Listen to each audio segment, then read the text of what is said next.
My name is Emmanuel Barrett, and I'm a senior here at NBA and the president of Tearing Down the Walls. I wanted to start off by saying thank you to those who are here today, in person and online, because TDW has been working really hard to put this event together. For those of you who are unfamiliar with TDW, I'll give a brief summary of how we came to be in our mission. 2 years ago, several juniors and seniors, including myself, created the Tearing Down the Walls Club at the end of summer 2019. We formed the club in response to a charge at the end of a 2-day Southeastern Diversity Conference at Vanderbilt University called Tearing Down the Walls. At its core, Tearing Down the Walls promotes constructive conversations about race relations, respect for any and all sexual orientations, and social justice. We deeply value creating action through conversation by inviting all school speakers, hosting monthly discussions, writing the school paper, and organizing events such as the one today. Before I pass it off to Mr. Kelly, I want to remind everyone that there will be a Q&A session at the end, where we will answer some online questions and in-person questions. Text your online questions to the number below, Zach Thomas, and in person, you can just raise your hand at the end. All right, thank you, Mr. Kelly. Thank you, Emmanuel. Welcome everyone to the Tearing Down the Walls Religion panel of questions. Just in case you can't see that text number, I'll call it out frequently during the questions. It's 615-972-2097. I'll call that out again for the online viewers. So I just asked the panelists if they would introduce themselves and briefly state the religious beliefs, and I'm going to start with Sally. Hi, my name is Sol Waddell. I'm a senior at Ensor High School, and I'm Muslim. My name is Adam Garfinkel. I'm a senior at MBA, and I'm one of the communications managers of TDW at MBA, and I am a Reformed Jew. I'm Charlie Mason. I am also a senior here at MBA, and I am a Protestant Christian. I'm Cole Stenson. I'm a sophomore here at MBA. I'm a Latter-day Saint, which is otherwise known as Mormon, here at MBA. I'm Yadev Sarati. I am a Hindu, and I'm a junior here at MBA.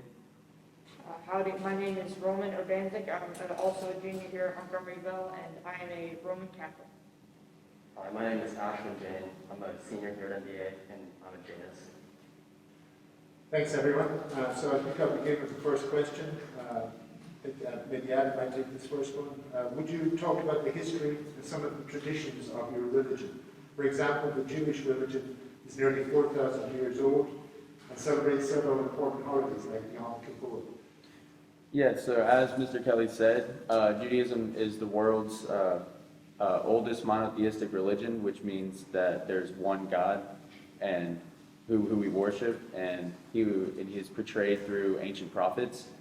And God formed a covenant with man, or Abraham, who became the first Jew, the founder of the Jewish religion, and when God revealed himself to Abraham. And God asked for certain tasks to be completed by the Jews, and he will reward them, or if they do wrong, he will not reward them. And the people must obey God. And so part of Judaism is going to the synagogue, which is where we worship, and our spiritual leaders are called rabbis. And as many of you know, the Star of David is a symbol of our religion, and the Torah is what outlines the laws for us to follow. And a couple holidays that are most well known are Rosh Hashanah, which is the New Year, Yom Kippur, which is 10 days after Rosh Hashanah, which is the Day of Atonement, and as I think, one of the holiest days, and Hanukkah, which is the Festival of Lights that commemorates the rededication of the Second Temple in Jerusalem, and Passover, which is a time that you spend with family to have a meal or a Seder, and then you commemorate the Jews you commemorate their liberation from slavery, and you do not eat grains for a week to sort of commemorate how the story of how their bread did not rise and they were forced to not have bread or grains. And most of Jewish tradition surrounds food, games, gifts, togetherness and family, and that's really important in the Jewish religion. I can go next. So, Islam is the youngest of the monotheistic religions, as Adam just said. And we believe in the Quran as our holy book, brought by the Prophet Muhammad, and we also believe in all the other prophets like Christianity and Judaism do. We have two major holidays. They're both called Eid, which just translates from Arabic to celebration. So we have one that's around the time of our pilgrimage, and we have one that is right after Ramadan, which is our month of fasting. And yeah. Christianity and Protestantism is, is also a continuation of the Judeo culture and history, and so some of the celebrations, not necessarily the same dates, are also represented in Christianity. Rowan will talk about Catholic holidays in a little different aspect, but Protestants actually don't believe in a lot of those same celebrations, which are centered around saints. And so we celebrate the main holidays, Christmas and Easter as the two biggest ones, and the weeks leading up to those events. But through the first Protestant Reformation, a lot of those older practices were removed, as Protestants did not believe that they were directly represented in the Bible. And so that's another part of Protestantism, is a direct study of the Bible, and those are the things that really impact the way that we worship and the way that we look at the world. Maybe Roman. Yeah, I can go next. So Roman Catholicism, that sect specifically would go back to Jesus Christ.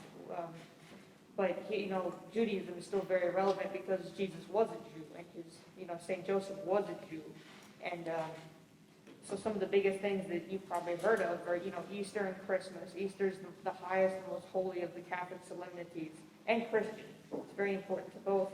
And there's saint feast days almost every year. And some of the most common aspects of Catholicism that you would have heard about is, of course, the Bible. The religion and the ceremony of the Mass is very based around the gospel. And also sacraments like baptism, reconciliation, and Holy Communion and Mass and Adoration, which, if you've ever had a Catholic friend who you've known from a young age, would have experienced all of those sacraments from a very young age. I can go next. So as I said, I'm a Jainist, and Jainism was founded in 5000 BC, 3000 BC, which is 5,000 years ago. And essentially there were 24 teachers who lasted from 3000 BC, with the 24th being Lord Lavier in 600 BC. And essentially they achieved nirvana. They were able to have cleansed their soul, and now they're here teaching other people about their religion, about Jainism.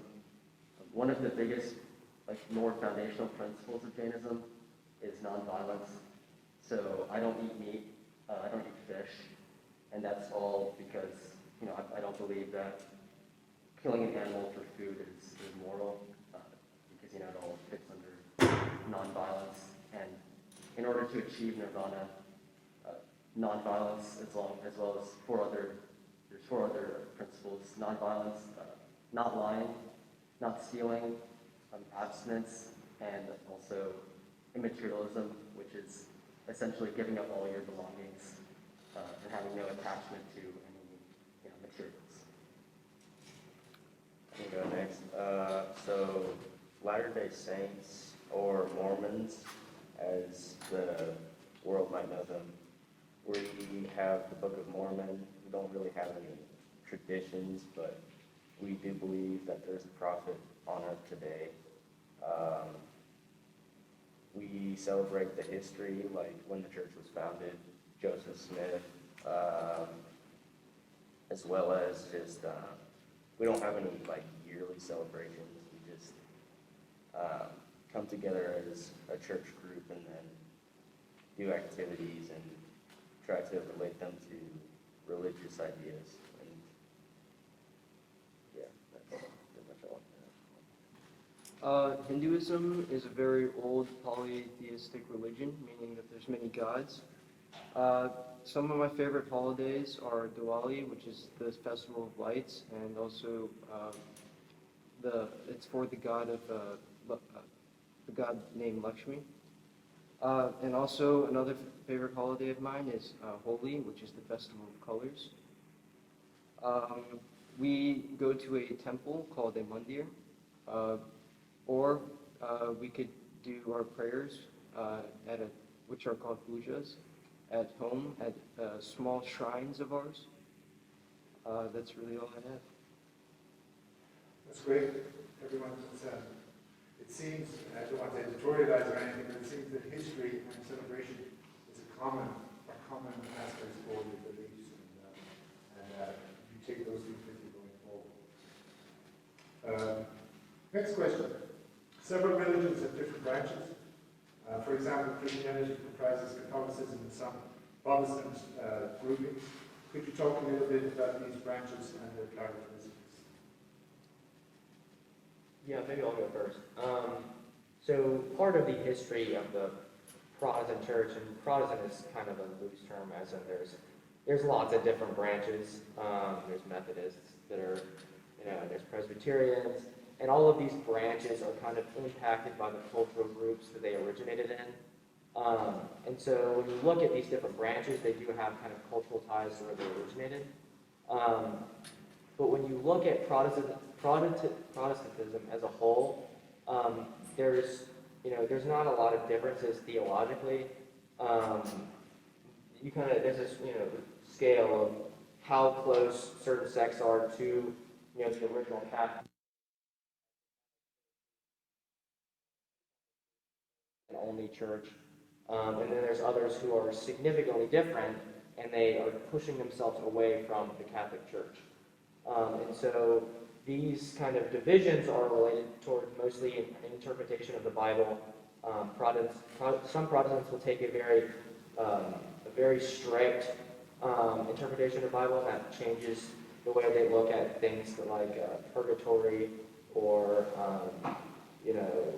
things needed to do to go to heaven, or other things such as the sacraments. Catholics believe that there are a certain number of sacraments, and some Protestants only believe in 2 or 3 of those. And so you see that it would take me several hours to go into the nuance of each Protestant sect, but I think the simplest way to say it is that a lot of them are very similar.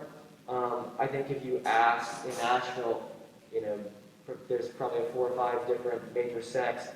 But if you were to ask them to distinguish what the main difference between them and other Protestants, they really probably wouldn't be able to say much. And so maybe I'll hand that off to Roman. This is me versus Roman also. But yeah, there you go. So, of course, the Catholicism has never really had downright splits, as in there are people who are staying Catholic and splitting the Catholic Church into different groups. There was the Reformation and other breakoffs, especially the Puritan Reformation, the Protestant Reformation, but Catholicism has always remained central, always remained very, very centered around the Mass and the sacraments. But depending on where you go in the world, there are different rites of Catholicism, and all these rites are equal, they're all valid, they're all centered around the Mass and transubstantiation and the Gospel. So just to name a few of these are these Catholic rites that Roman Catholics, I'm a Roman Catholic, would be in communion with, would be the Eastern Orthodox, the Latin Rite, the Byzantine Rite, the Alexandrian Rite, they're from Egypt, as in Alexandria, the Syriac Rite, the Armenian Rite, the Maronite Rite, and the Syro-Malabar Rite. I've actually been to a Latin Rite Mass.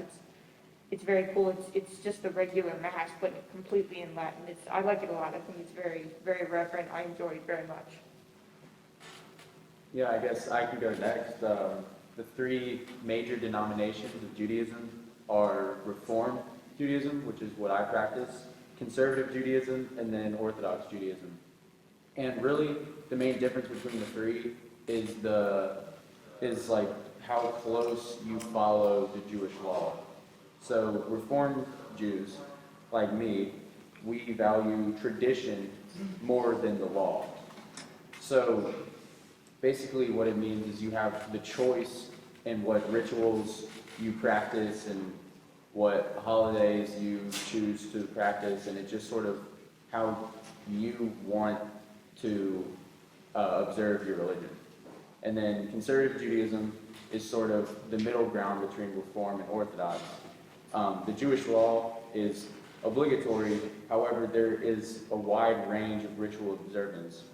And so, like, for instance, you still follow the kosher laws, however, or like, okay, so Orthodox Jews will walk to synagogue, but, and work during the Sabbath, or on Saturday, Shabbat, you don't do any work, so you won't drive or anything. But conservative Jews, they would drive to synagogue, for instance, but not drive anywhere else. And then Orthodox Jews have a strong adherence to the Jewish tradition and have a strict observance of Shabbat and the kosher laws and intermarriage and all of the very important Orthodox principles. And then there are also several denominations within the Orthodox religion, basically of how Orthodox you can be, and so that's sort of, Could I just add, sorry to sound like I'm crossing, but just, would you mind just speaking up a little bit, because we have masks on, just to project it a bit more. You're all doing a great job, I just got that, thank you. I can talk a little bit about that as well. So in Islam, we have two major branches. So we have Sunni Muslims and Shia Muslims, and Sunni Muslims make up 90% of the Muslim population, and it's more widespread, and Shia Muslims are usually in Iran and Iraq and that kind of region.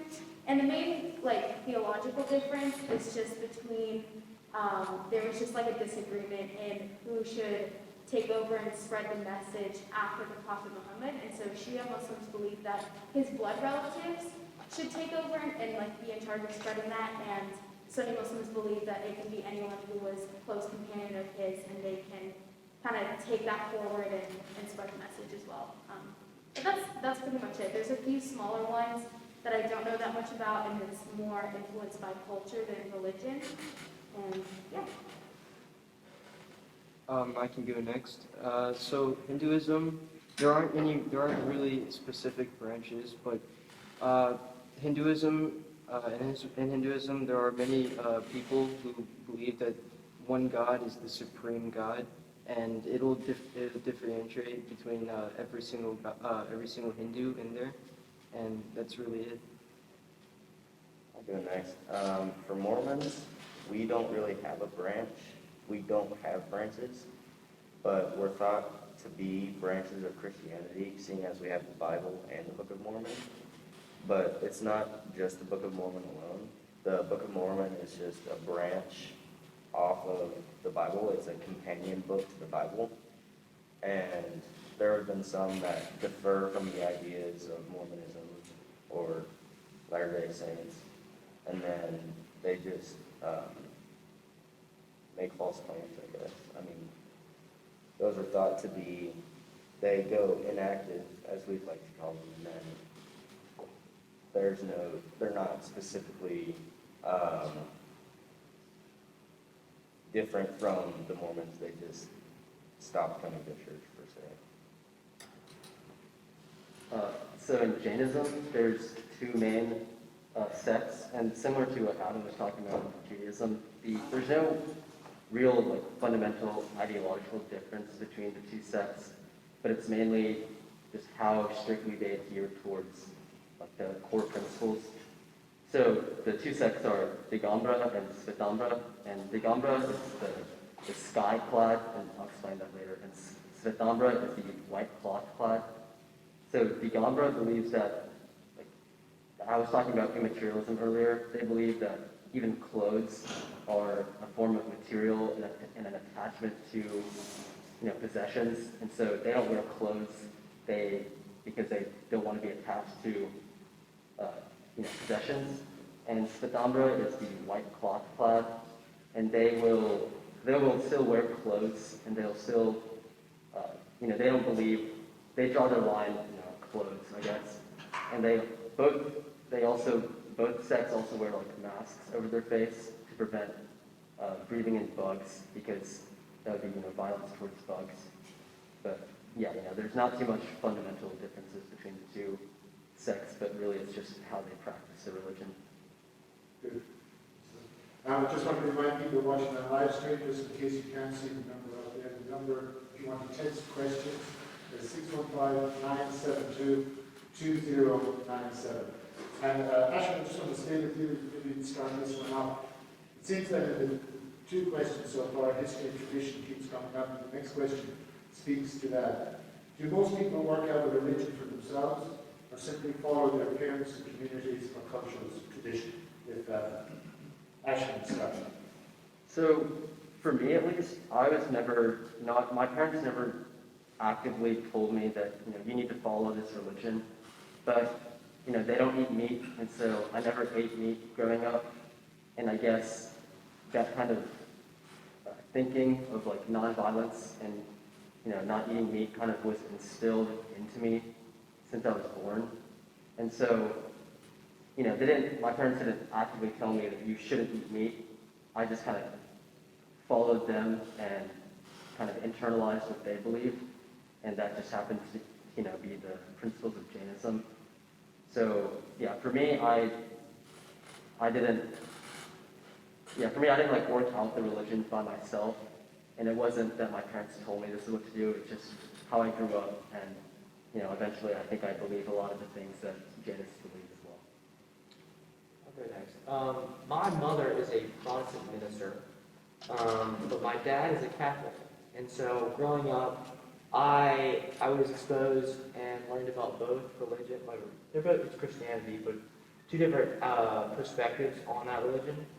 And so I cannot say, 100% that, had my dad been, Protestant, I would have gone 100% Protestant. But I think that definitely being in a community or in a family of one religion, that's 100% going to impact the way you practice your religion. There's obviously, you can rebel against the way that you've been brought up. You can question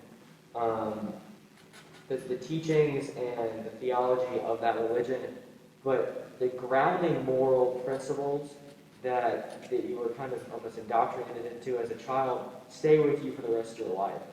And so that's why, converting is, part of Christianity, but, that is a problem because, when you grow up in a certain way of life, that impacts the way you interpret the whole world. And I think that, all of us are living, specifically in the South, culturally the South is very unsecular. It's not, there's a very heavy Christian influence in the South. And so that environment coupled with the way kids are raised, going to church, that kind of stuff, really influences the way that, everybody in the South, looks at the world and has a moral grounding and a moral base. And that is, I think, a commonality between people in the South regardless of their religion. I can pick up from that. I'm also from the South. It's a big thing. It's no secret. And I was raised a Catholic, and by my parents, who they did what every good Catholic parent should do, is raise their children as Catholics and form them in their consciences so that they will be prepared to go out into the world that is not entirely Catholic. And but even if you're not even, me being raised Catholic, everyone's going to have their moment no matter what religion you are. If you grow up in a religion, you've spent all that time with that religion and these principles, you're going to have a moment when you decide to run with it, or you're going to split or go off in a different direction. For me, I'm running with it, but not all Catholics are like that. Some Catholics, they get raised and they get a little tired of the environment and they split off, they come back, sometimes they don't. And then there are the saints who, they come from all walks of life, they have all sorts of stories how they got into the church, and I especially love the stories of the martyrs who oftentimes they're converts, and they ended up coming into the church and they feel so strongly about it. They changed their whole life to come into the church, and even at the point, they came to the point when they were faced with you will die if you don't give up these beliefs, and they chose death. And I know people, my dad works at a Catholic college, who are converts. They're very interesting people. They're extremely passionate, and they often help people like me who've been lifelong Catholics revitalize their faith if they ever come to a down point. So if I hadn't been raised Catholic, I think I would have definitely found it. God has a way of reaching out, and I believe that. And just the kind of person I am, I think I would have found definitely a sect of Christianity, and from that, I think I definitely would have found Catholicism.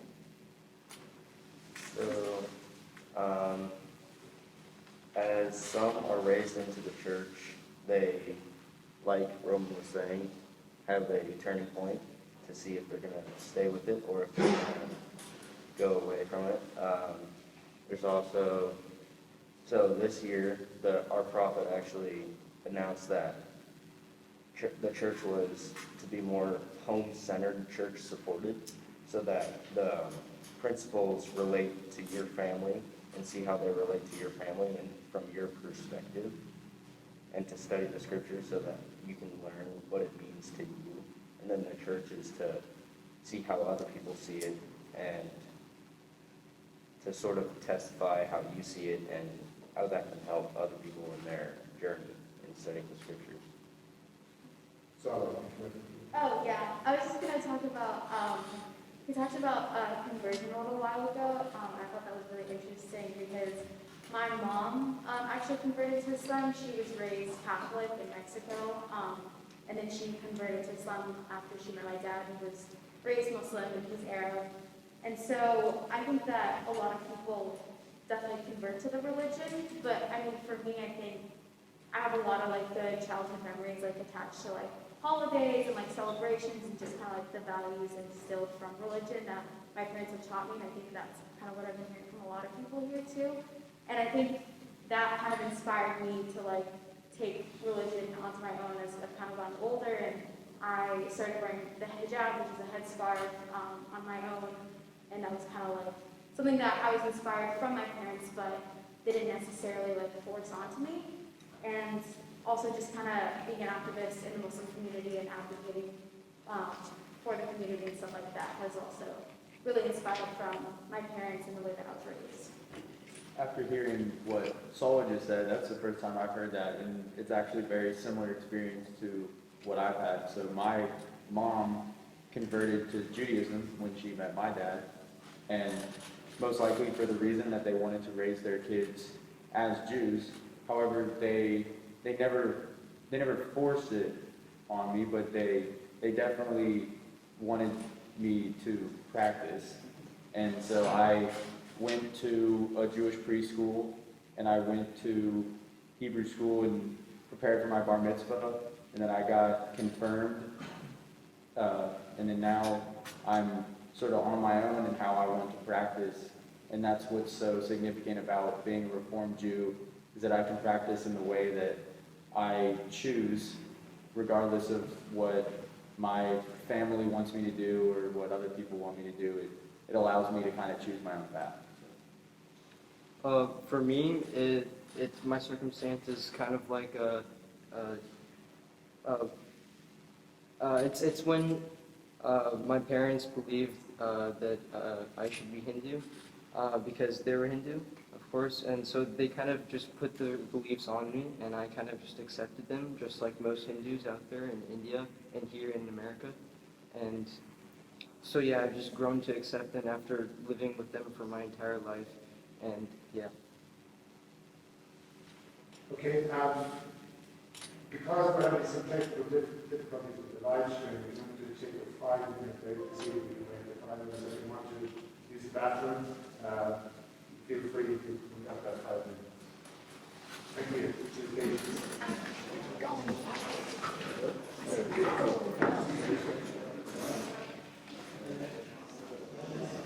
We're going to try and get restarted here. To the folks who are watching on live stream are aware that there's a buzz, an annoying buzz on the feed, and we're trying to work through that, but we're going to keep going. Mr. McAllister has informed me that the panel, the discussion will be posted to YouTube later, and we hope the quality will be much better there. In the meantime, if you still want to text questions in, that text number is 615-972-2097. So I'm going to continue on now with a slight switch in questioning, and this is question number 4 to the panel. Have you ever doubted the existence of God? For me, I haven't doubted, but I feel that some people might. I feel like if something really bad happens to them, mentally wise or through pain, I could see how they would doubt. But for me, I haven't. For me, I have had trials, and there always will be trials. But for that, I can always go to the Book of Mormon or the Bible and study and just see what the people in the Book of Mormon went through, the martyrs that were killed for their religion, and to see that they would die for something that I, at the time, may not be feeling, makes me feel like, why would they die for something that they didn't believe in? So if they can believe in it, I can believe in it, in a sense. I could not count how many times that I've had doubts about my own religion. I am someone who, I've studied the Bible. My mom is a minister, and so that has kind of been part of my childhood. But I've also been exposed to many different other religions. And a lot I think about Christianity is because there is such a heavy emphasis on spreading the word of Christ to other people, there's often the belief that Christianity is the only way, it's the one religion. Jesus is the only, prophet and savior. He is the Son of God. Even in Islam, there is a full recognition that Christ is really important and a major prophet. But Christianity does not really necessarily give that respect to other religions as much.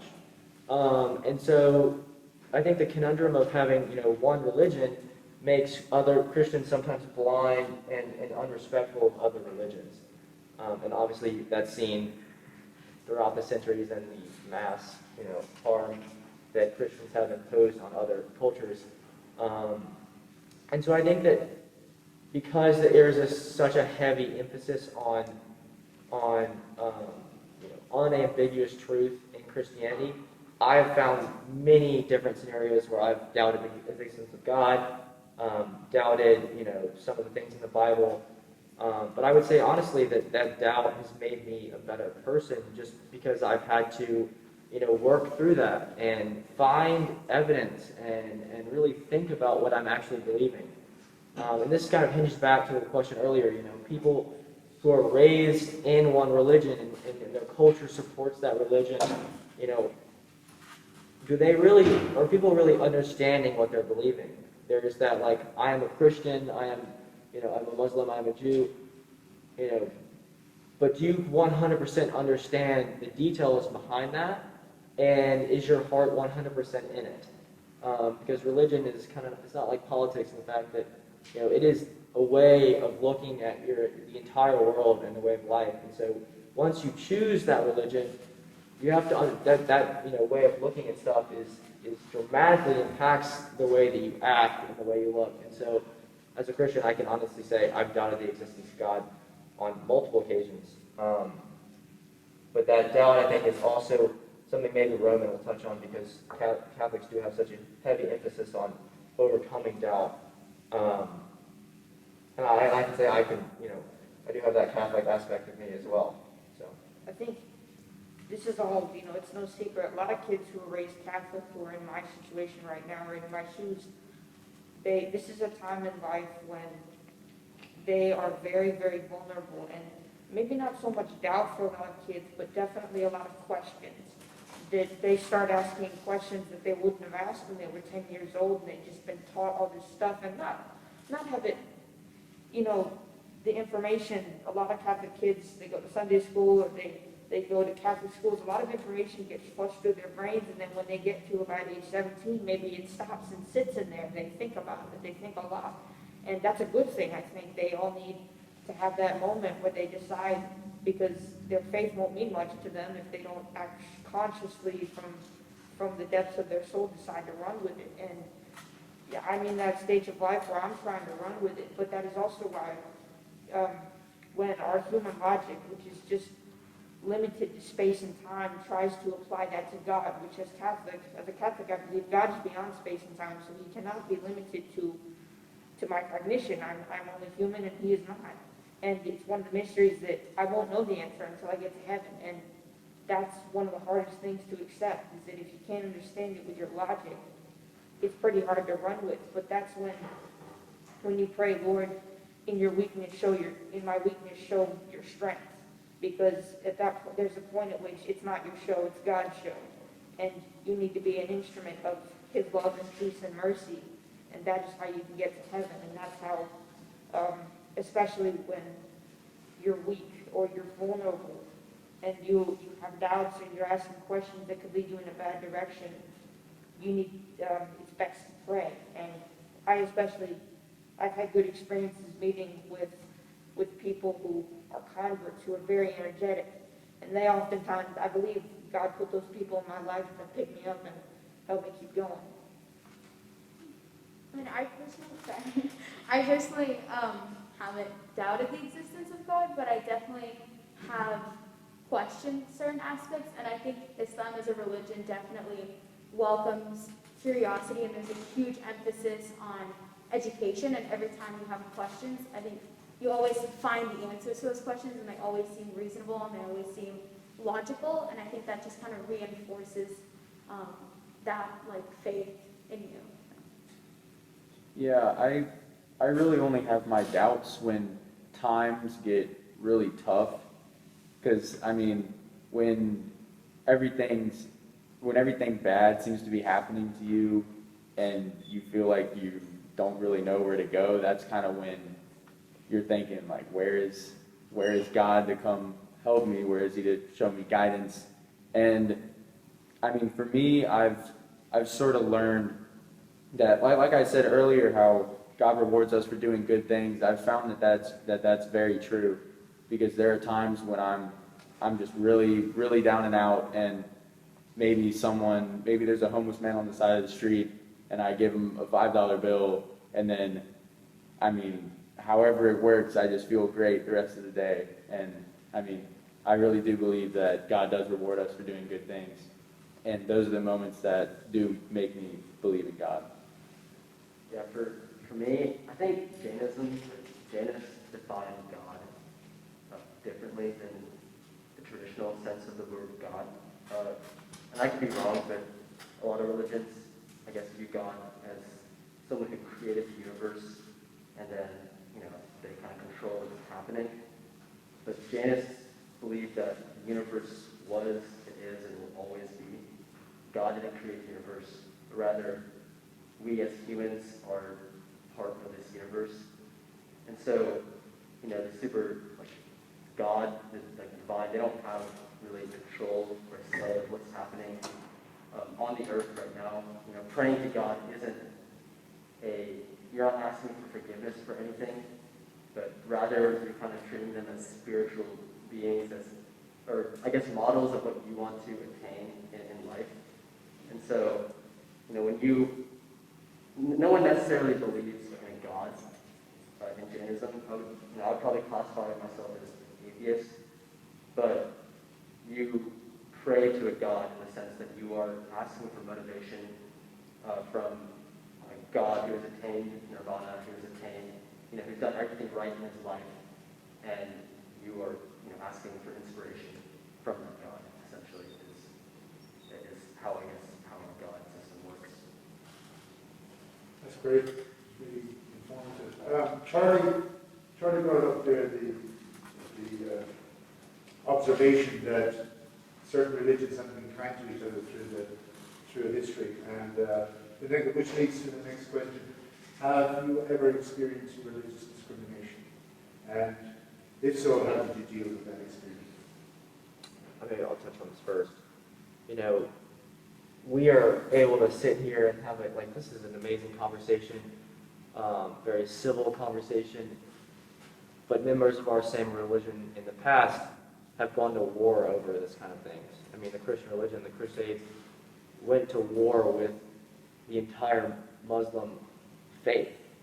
And so, personally, I am living as a Christian and a Protestant, specifically, have always been living in a culture where my faith holds the majority, especially in the South.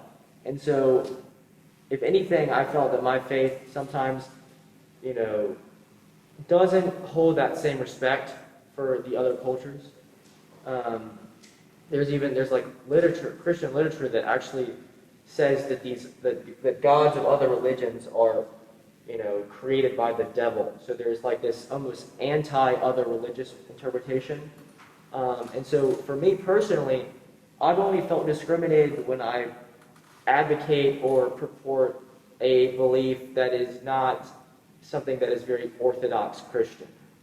But being in a majority faith in a place like this, I have not faced the actual religious discrimination that I think is specified by this question. I can touch on that a little bit. As a Muslim, like, obviously, I mean, I don't even need to say it, there's been so much like discrimination against Muslims in the past, you know, past like decade or two, especially in a post 9/11 world. And I feel like in the U.S. specifically, and in a lot of European countries, like I know Belgium has had a lot of problems with this, and France has also been increasingly Islamophobic.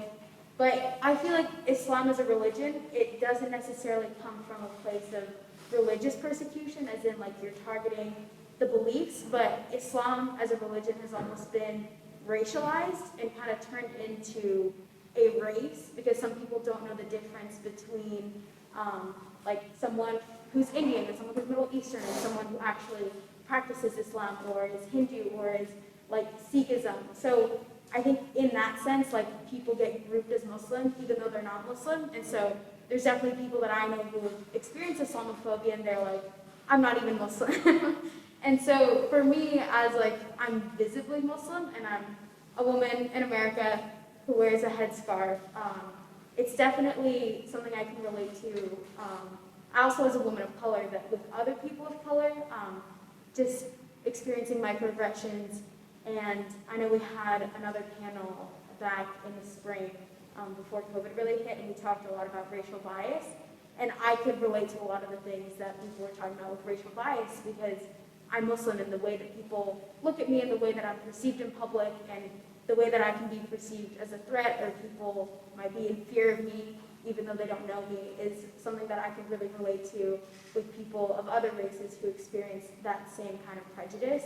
And so I think in that way, it's definitely been something that you can empathize with a lot of people, and there's a lot of common ground. But definitely the place where that's shown up the most is definitely in airports. So traveling with my family, we get stopped a lot. I mean, obviously we haven't been traveling a lot recently with COVID restrictions and everything, but definitely in the past, like, I can remember every single time we get stopped, because me and my mom both wear headscarves. They pat us down, they take us to another room, they pat us down again, they bring us back, and like, we've missed flights and stuff because of that.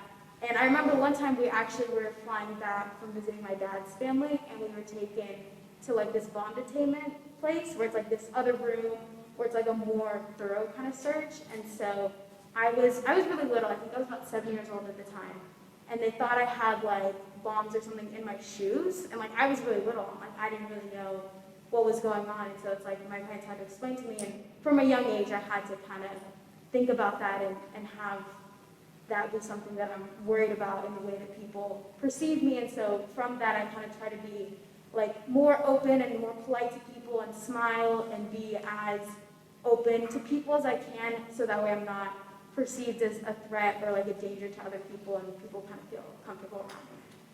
If I could touch on that real quick as well. She mentioned airports, exactly the easiest places to fly through. I remember, I think this was my 6th grade year, we were coming back from India, and we flew into to Toronto, I believe. And, you know, we had to make a connection flight that was only an hour after we had landed. But as we were, I guess, exiting security or something, you know, people came up to us and they took us to a different room. And they went through, like, we had like 7 suitcases at least, and they went through all of them, took all the clothes out, took everything you could possibly find in their house to search. I think they like interrogated my dad and my mom as well. And, you know, it ended up taking about 3 hours. We missed our flight. It was like a blizzard outside and a lot of flights getting delayed. So we ended up staying the rest of that night in the airport and flying out the next day. But yeah, and that's like, it's not even a, you know, religious thing, because, you know, the reason they were stopping us is because they, you know, they just saw us as, you know, brown colored skin, so they kind of grouped us with, you know, people that they would deem as flight risks, when, you know, in reality, it's not true. It's, you know, they just based off of race, not exactly, I guess, religion. And so, you know, that's really the biggest extent of religious discrimination I felt. But I guess I would also say I've been pretty blessed to not, you know, face microaggressions, you know, on a daily basis that I know that some people do face. And so, yeah, that's really it. I've been blessed in the same regard. I've had people ask me, and I'm pretty sure most Catholics have, you know, people ask them loaded questions and have other people try to explain their religion to them when those are easily remedied things. And I've been blessed to really been in a very good cultural and on very good standing with a lot of the Christians I know, or not people who are not Christian. And I especially see that in my troop. My troop was founded by a group of evangelical Christians, and me and a couple other families were the first Catholic families to join that troop, and we've had nothing but good and welcoming experiences. And now that it's a very good mix between a lot of very good Catholic and Christian families, and it's been a very good learning experience and teaching experience on both ends.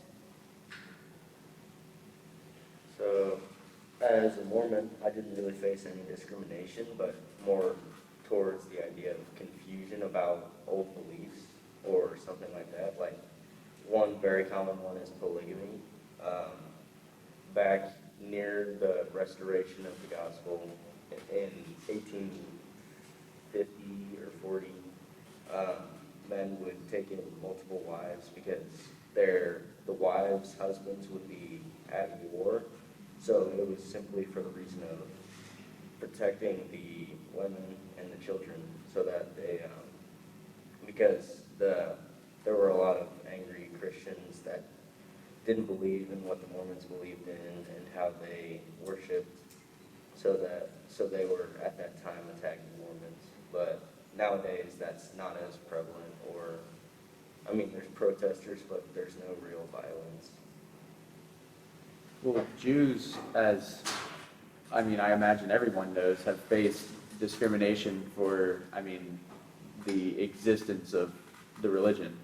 And, I am not Middle Eastern, or I don't have, I'm a white man, so I'm not visibly Jewish, so to speak. But, people who do know me and who know that I'm Jewish, I have faced religious discrimination. And like I said earlier about doing good things and being rewarded, that kind of goes hand in hand with kind of showing peace and not violence, and just, not necessarily accepting what people are saying to you and accepting being discriminated against, but it's just more of, it's just more of being able to handle it responsibly and be able to forgive people for what they've done, or say sorry for what you've done. And I feel like that's a big part of what I believe. And so I handle these situations very responsibly, For me, I haven't actually experienced religious discrimination towards me, But I have heard of many circumstances where people have been religiously discriminated, and I've tried to use empathy and try to put myself in their shoes and see if I can relate to them. Yeah. Thank you.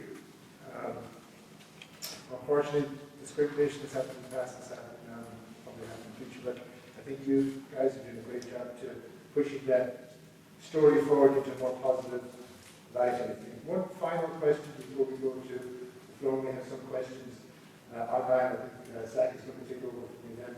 But the final question for the times we live in, do you think the government should be guided by religious principles? If so, why? If not, why not? I can start with that one. I think whether government is guided by religious principles or not, I think that history has taught a very valuable lesson in that all successful, moral, acceptable, and lasting governments have been guided by some universally acknowledged principles, whether you are of a religion or not. That there will always be policies and there will always be actions taken to protect the individual and the sanctity of life. And I think that there's a degree of value for humanity and just the value of life, no matter what religion you're from, and that there's always a treatment of human beings that always has to be adhered to, no matter what. And when those boundaries are pushed, bad things happen. History's seen nations crumble. A lot of people end up dead when things are stretched. So I think that whether religion has a hand in government or not, there should always be those principles in place to protect the sanctity of human life. In my opinion, I think that politics and religion should stay separate, and especially in America.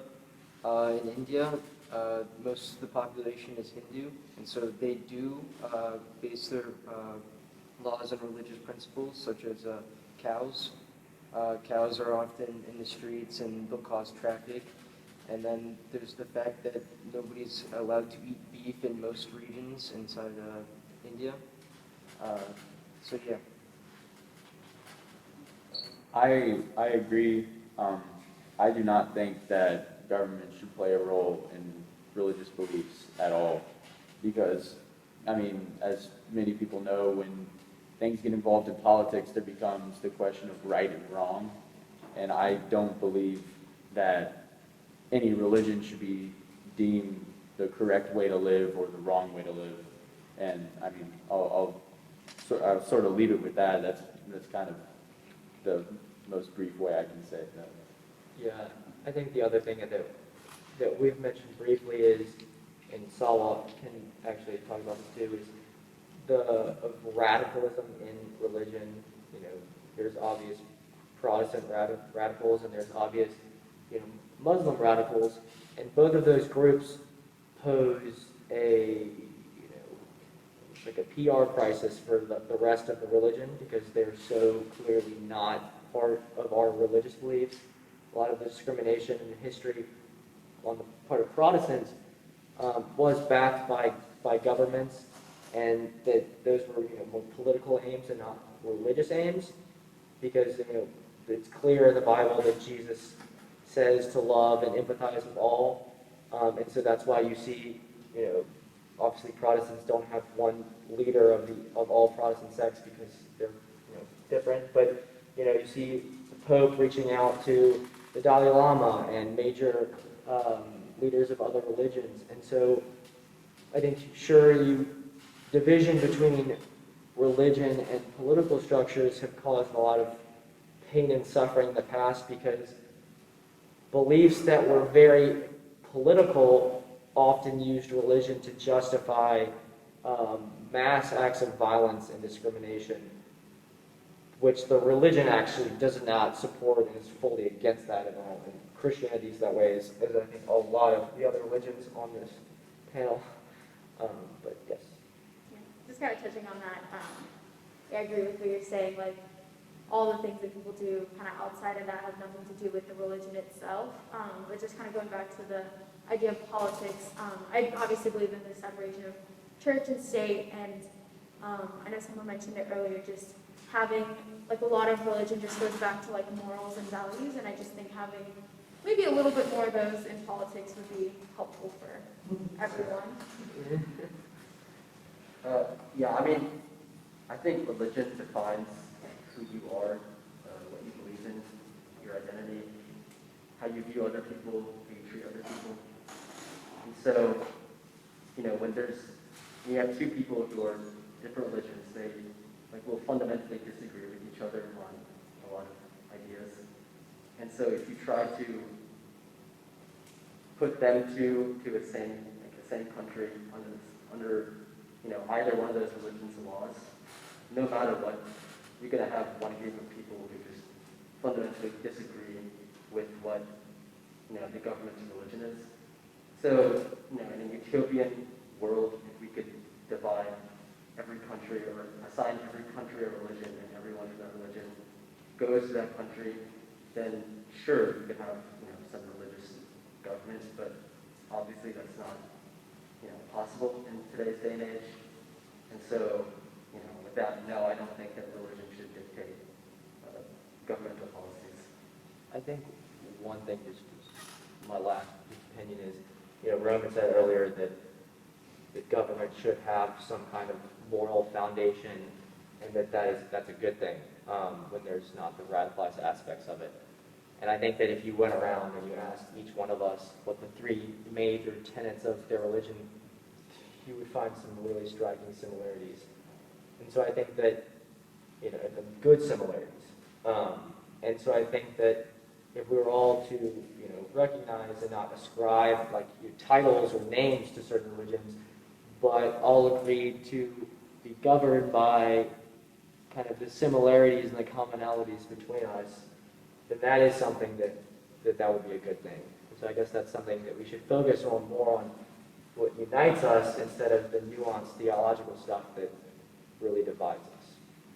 And just like he said, religion does define who you are, and that can defer some people's opinions. So, on what they believe is right and wrong and what they should be doing. So, I do think that government and religion should be separate. Great, well, thank you very much. That's a great positive note to finish on. My section is done. Zach, you can come up now and take some questions from the audience here, and he also has some questions from the live stream. Okay, so yeah, we're going to be asking questions from the live stream first, and then we'll break it up to y'all. The first question is for all of y'all. Could each of you explain the roles of different religious leaders and how they've impacted you on your life? I can start with that one. So in Islam, we don't have we don't have a, I know you talked about in the Mormon religion, there's a prophet that's alive right now. So we don't have anything like that. We just have leaders at our mosques, which are a place of worship, and they're called imams, and they're just the ones that lead the prayers, and they lead the sermon that we have every Friday. And they definitely help, ours, my family's super involved in the Muslim community. My dad's the president of the board, and so we're really closely connected with the imam and their family, and they're definitely someone you can kind of go to if you have problems with anything. They can be a mentor for you, and he's a really fun guy. I really like him. And that's a very similar situation with me at my synagogue, the temple on Harding. There are rabbis there, Rabbi Shifton, Rabbi Shulman. They both have been big mentors for me. Rabbi Shifton helped me a lot with my bar mitzvah, and so did Cantor Fishbein. And they're just big mentors, and they help you learn about the Jewish faith, and they help you prepare for your bar mitzvah, teach you about Hebrew. And they're just always there for you, and they help you find yourself within your faith.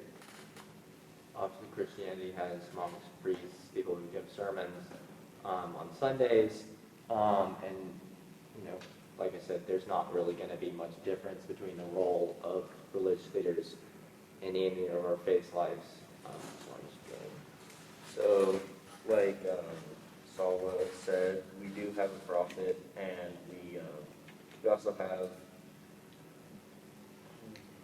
have a prophet and other religious higher-ups, as I guess you could say, in Utah, and they all give messages and just ways to lead the religion into new topics and whatever faces the world, as well as bishops and youth leaders that help you just get through questions that you may have about the changing world. Could you repeat the question again? Could you explain and the roles of religious leaders in your respective religions and how they've impacted on your life? So for Hinduism, we don't really have a religious leader per se, but we do have people that will in temples that will start prayers, but then we also have our own prayers at home that we do by ourselves. But yeah, there really isn't a main person per se. So I think everyone would know it all starts with the Pope. He is the Bishop of Rome, and he would be the shepherd of the church on earth. He is the ultimate head of the church on earth. He is the vicar, and he, of course, since he can't be everywhere on earth, he has bishops. And here in Nashville, it's Bishop Mark Spalding, and then getting even more down into the local level where I practice at Assumption would be priests or deacons, which is the stage right before you become a priest. You're a deacon, and for me that would be Father B. He's a cool man. He used to be a monk, and he actually became a parish priest recently. And then he, of course, says mass and says confessions, the two probably the most, and can do adoration, of course, the three most common aspects that I would do on a day-to-day or weekly basis. I always go to confession on Sunday and daily when I can, and then confession on Saturdays or whenever you can make it. And then this is not a religious position, but of course your parents are big religious influencers to help you get out and actually go spend the time you need with priests or even the bishop if you can with some more heavily influenced questions. Jainism, there's not many Jainist temples in the U.S., and there's not any in Tennessee. So I've been to a few in India, and I think there's one in Atlanta I've been to as well. But I don't exactly have that weekly, monthly sort of interaction with priests of Jainism. But I think one of the fascinating things about my religion is that a lot of it is self-discipline. Following the morals and principles that that make up Jainism, but doing it on your unconscious without anyone sitting there telling you what to do. You're not turning to any God asking for forgiveness. So it's all really internalized, and how you follow your religion is up to you. What you deem as moral is up to you. And so I wouldn't really say I have many religious leaders that influence my decisions, aside from, like you said, my parents. They're really the only ones who have told me what they believe, and so I've kind of adopted that. I'll take the next question from the crowd.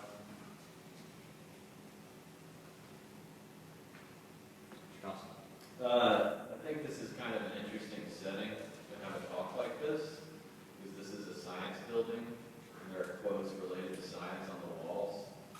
So I was just curious if any of you have thought about the relationship between your faith and sort of the more enlightenment scientific ideas that are out there in the world, or what that relationship might be going forward. And some of the scientific concerns of this day and age. Yeah, I can address that. I think I spoke earlier about doubting the existence of God. It's actually after reading Darwin and really kind of studying up on some Enlightenment stuff that I had those major questions, because there's the conflict between faith and logic and religion. We can try to understand as much as we can, but ultimately there's the connection that you really can't explain.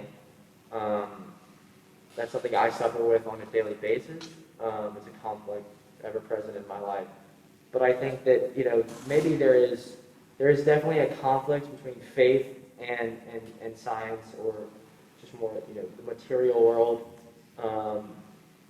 But I think there's also a really big connection between that. Most of the Enlightenment beliefs, they were all very adamant Christians, and their pursuit of knowledge was more in understanding, the magnificence or the plan that was set before them. And so I think that is one way that science and religion complement each other. Is sure, like other religions, they are just different ways of understanding and looking at the world, but there are threads that tie them together, which is through, just the pursuit of truth and knowledge. So that would be my response. And just to lead off of what he said, like, if I have doubts, like, I think, well, that shouldn't have worked because that's not how science works. I always think, like, there's always present-day miracles. Like, one of my friends actually was climbing a tree. He fell out from 30 feet and was walking 2 days after. So, like, by all means, he should not have not survived, but not been walking 2 days after, but there's always the influence of God. I could continue to touch on that. For me as a Catholic, I've had people try to tell me that, oh, you're a Catholic, you're a science hater, you think it's completely irrelevant. It goes right hand in hand with Catholicism. It is, I think the biggest issue that people who aren't Catholic, they see science as the thing that, actually I should rephrase that. Science should never become for me as a Catholic, science should never become your God. It is meant to strengthen what you can about yourself here on earth, but remember that God is not of this earth. He is beyond space and time. But of course, there are always, as Stenson said, there are miracles here on earth that, for me, are really a big deal, and stuff for me that particularly relevant to me. I took my confirmation name, St. Padre Pio. St. Padre Pio is one of a couple saints who they're called the incorruptibles. Their bodies are they're in Europe and they are undecaying. Some of them are very old. St. Padre Pio is not as old, but it is not decaying at all. And there have been miracles where scientifically it just shows that science it's got a limit. It's just like everything here on this earth does. It has a limit. And there was even a miracle once in Europe where scientists actually looked at the Eucharist because they were questioning transubstantiation, the process that goes down in the Mass where the Holy Spirit comes into the bread that is offered to God, and the bread becomes the body and blood of the Lord. And they looked at it and they found human cells. It's the real deal. And I love to quote Flannery O'Connor when I can. And for me as a Catholic, this is big. If the presence in the Eucharist is just significant, and it's just symbolic, to hell with it. It's nothing without the real deal. So for me as a Catholic, I got to keep in mind that science has a limit because God He's omnipotent, He is all powerful, and our study of science as we know it cannot be extended to His realm at all. I think for me, before I talk about how science plays into it, I kind of have to describe religion a bit more. So, as I mentioned earlier, we believe that the universe has always existed, is existing, and will always exist in the future, and that humans and all life that we know is merely just part of the universe. It didn't create the universe.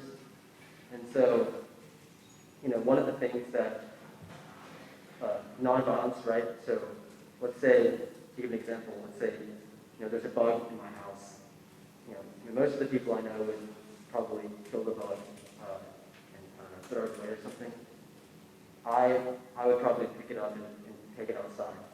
But let's say, I was walking and I accidentally stepped on that bug. What dictates, morality and immorality is not whether or not you did step on that bug, but it's whether or not you consciously had the thought to say, hey, I don't want this bug in my house, so I'm going to kill it. And I think that's what we dictate as immoral, but accidentally stepping on a bug is not immoral.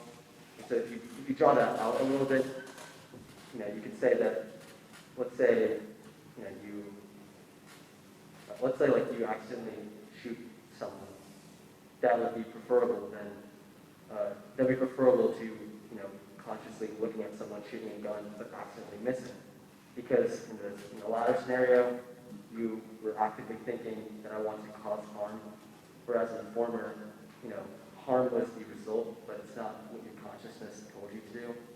And I think the justification for that is that that's just how the universe is. That's the rule of law. Mistakes are going to happen, but what really matters is whether or not you intentionally make those mistakes. And so how that ties back into science is that the universe kind of dictates itself. Science dictates what happens in the universe. We don't really have a say in it. So our job is really to just do what we can best and adhere by the laws of the universe.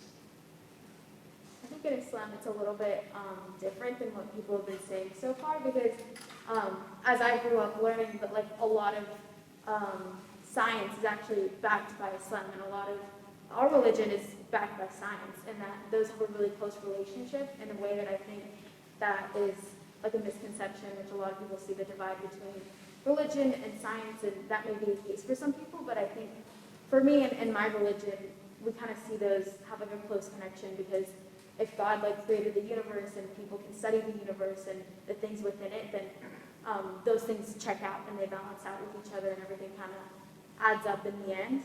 And like there's a lot of like biological concepts that people have proven in science, like later on when they've had the technology to do so, that have actually shown up in our Quran like before those things were even proven. And so it kind of just shows that those things check out and that it all kind of makes sense in the end. For me, I feel like science causes religion to transform. For example, I know that some science proves some principles of religion wrong and some of them correct, but also science causes some principles for like the evolution of a new god. For example, in Hinduism, there's a god of prosperity. I mean, if something good happens to you, it's prosperous. But I want to say that, like, for example, the people in Egypt in ancient Egypt might think that the god of irrigation, which is an example of science and ingenuity, might believe that they'll start praying more for the god of irrigation. And so when they pray more for the god of irrigation, they believe that that when they pray to the god, that they'll get more food in general. And so I feel like with more science, that transforms them to think more about the god of the sun and stuff like that. Mr. Kelly, do you have a question? Sure, yeah. And so, thank you all so much for speaking today, and for speaking so thoughtfully. So I have a question coming from my role as a college counselor here on campus. I had the experience this year of working with a student applying to a Christian university who had to, as part of the application, speak to why he wanted to be part of a Christian educational community. From my own background, I found it very hard to speak on or help the student think about how to approach that question. And so for you all, as high school students, thinking about, in your positions now in secular educational institutions, but with the choice ahead of you, as much as you and your parents and your families in the situations, right? With some degree of choice ahead of you about where you want your education to go from here. What sort of role does your own spiritual life and religion play in what you want out of your education after high school, and the goals of that education, and the setting where you want that education to take place? Maybe I'll touch on this. One of the differences between Catholicism and Protestantism is when the Protestant Reformation began, it was caused because Catholic clerks had been studying and evaluating the Bible through a more classical and, educational and academic viewpoint. And so a lot of Protestant views are based on scholarship and looking at things through an academic point and proving things and understanding things at the deepest level. And Catholicism is the same way. There's a reason why there's a Catholic observatory and there's major schools that are Catholicism. So there's both the Protestant and Catholic way of educating things. But for me personally, I would say my analytical and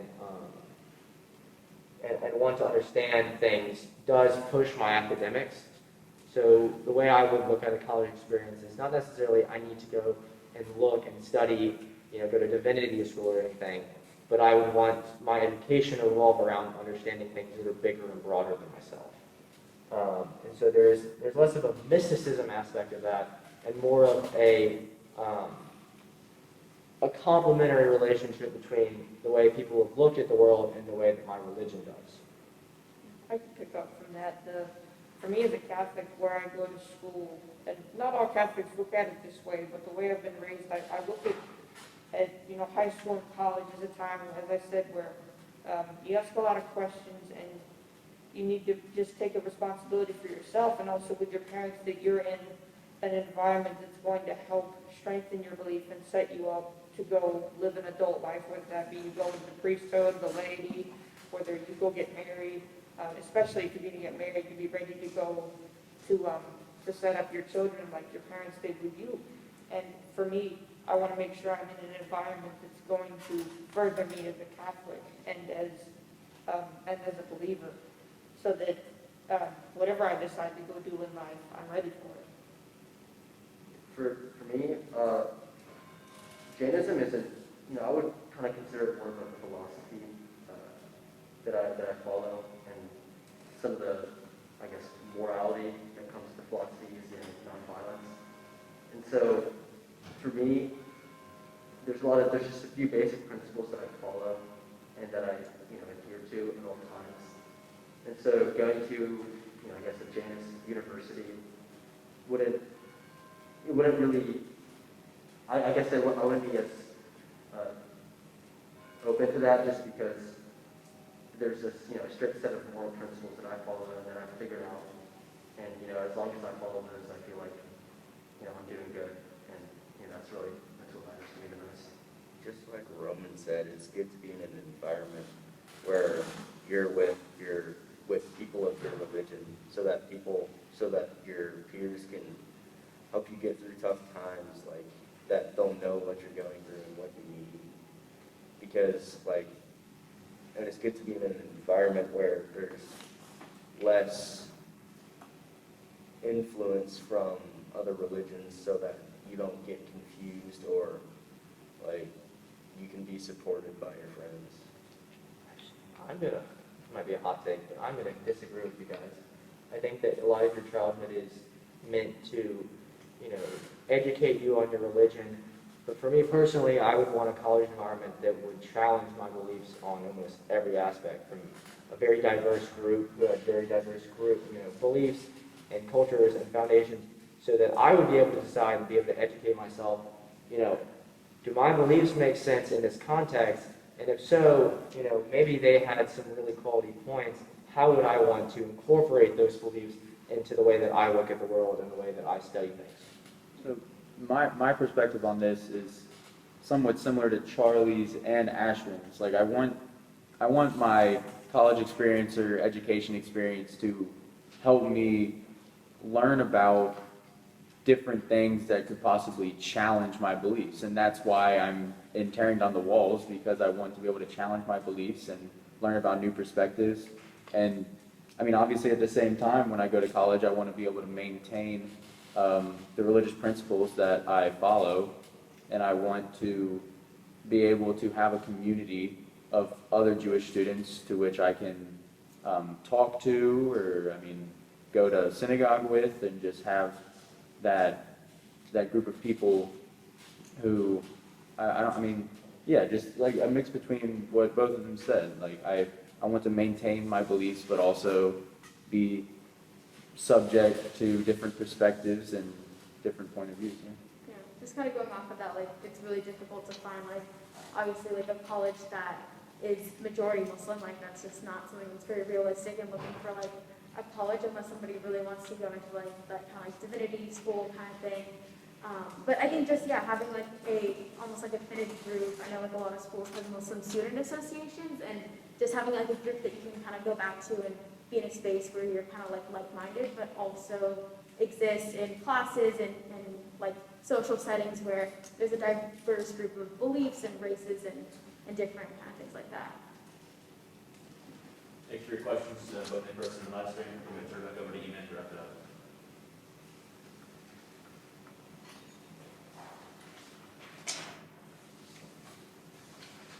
So I apologize that we can't get to every question today, and I'm sure any one of the panelists would be happy to answer any follow-ups.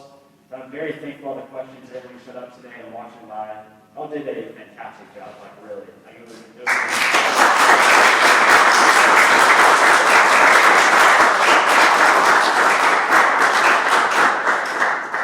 You know, I really think we'll leave this room today, I believe, better informed about the diversity of religious beliefs and practices that exist in our world. This audience should have, I think, a deeper understanding and respect for various religions and beliefs because of the panel right beside me. Of most interest to me today was noticing, as I'm sure you did, the multitude of similarities among the respective religions. Oh, we are more alike than what we think. We may have touched only the tip of the iceberg, but I think we have learned so much from these panelists. I thank our school for encouraging these conversations, and TDW looks forward to hosting more events like this one in the near future. There's surely a power in sharing our experiences and being knowledgeable about one another. Again, I want to thank you all for coming here. I want to thank the panelists for doing a great job, officers at TDW, Mr. Kelly, Mr. Lawrence for helping in planning and staging this event. I want to thank Coach Artisan, Darren Hall, and Mr. McAllister for setting up the live stream and taking care of other technical issues. I'd also like to thank the maintenance department for their help with setting up the room. I hope to see you all at the next event. Thank you.